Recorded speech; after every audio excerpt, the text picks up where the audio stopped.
Crystal Quilt was a 3-year production. It was a very complex social strategy around these two themes. One is the visibility or invisibility of older women, and the other is their leadership capacity.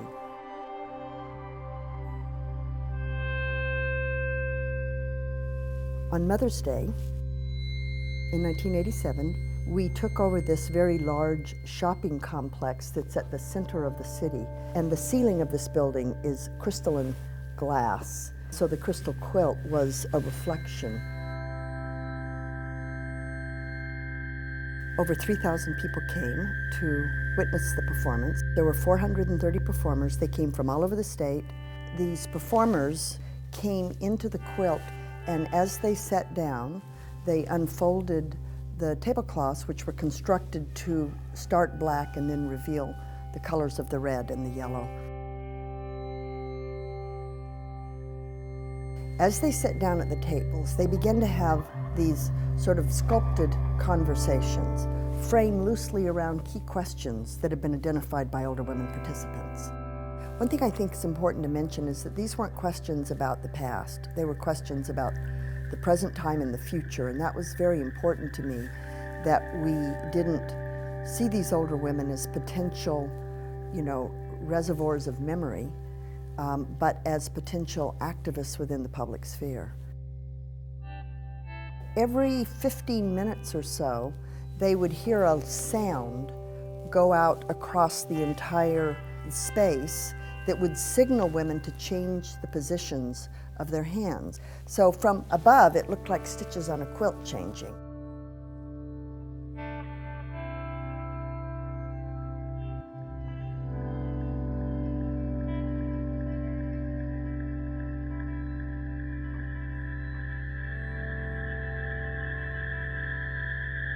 What the audience saw was really the spectacle, but they couldn't hear their conversations. What they heard was a pre-recorded conversation composed by Susan Stone based on the reflections of 75 women from throughout the state. Should make their voices heard in regard to the arms race, because they're the ones really who have brought these families into the world and who are so deeply concerned about their children and grandchildren. Well, I'm not saying that younger women are not true, they certainly are, but when you go to the tanks, you might have more of a visceral experience of the work. I've accepted that the difficulty of taking a time-based experience and putting it into a museum. You have to start thinking through the characteristics of display, the available technology today. They're all issues of translation.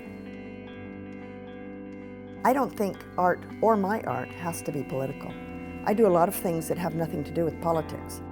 And when I decide to operate in a public arena with social issues, as an artist, it's my responsibility to understand those issues politically and personally, and to choreograph a work that operates in some hopefully positive way on those issues and the political situation, normally of inequity, that people experience.